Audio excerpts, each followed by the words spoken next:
They came for him on a Tuesday morning, when Walter Boone was polishing the glass case where he kept his Medal of Honor.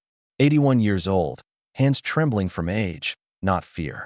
A black veteran who had carried wounded boys through gunfire and came home to raise a family in silence. He never bragged, never wore the medal except funerals, parades, and court, because court was where he was going that day. It started with a property dispute. His late wife's house. Papers filed by a developer. A claim saying Walter was mentally unfit, manipulated by his daughter, too confused to hold ownership. He walked into that courtroom in his pressed jacket, medal pinned over his heart, believing truth still mattered. Then the judge looked down at him and smirked. He said, "This is a court, not a costume party. Remove that medal." The room laughed. Walter froze. That medal wasn't decoration.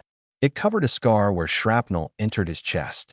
But the judge leaned forward and said if he wanted respect, he'd obey. A bailiff stepped close, and in front of strangers, Walter's fingers shook as he unpinned the medal. His daughter cried. The prosecutor whispered loud enough to be heard. "Old man thinks worse stories make him special." And something in that room changed. The court wasn't hearing a case anymore. It was staging a humiliation. Day after day, they pushed him harder, called him forgetful, called his daughter greedy. The judge cut off testimony, threw out military records, mocked Walter when he confused a date. At one point he said, "Hero on paper, burden in real life." Walter lowered his head. People thought he was broken. But in the back row sat a little boy nobody watched.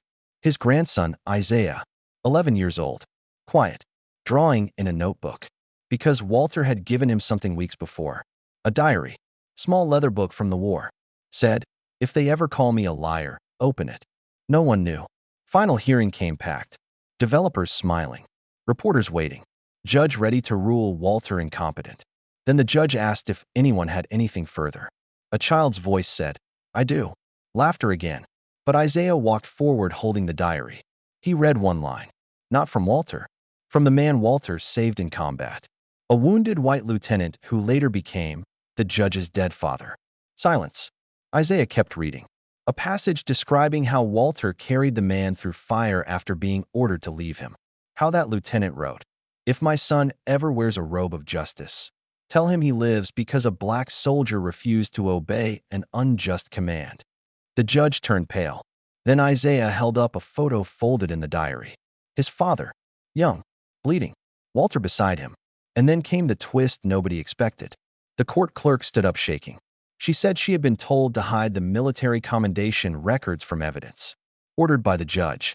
Because he had known who Walter was, known his father owed him life, and still made him remove the medal. The courtroom exploded.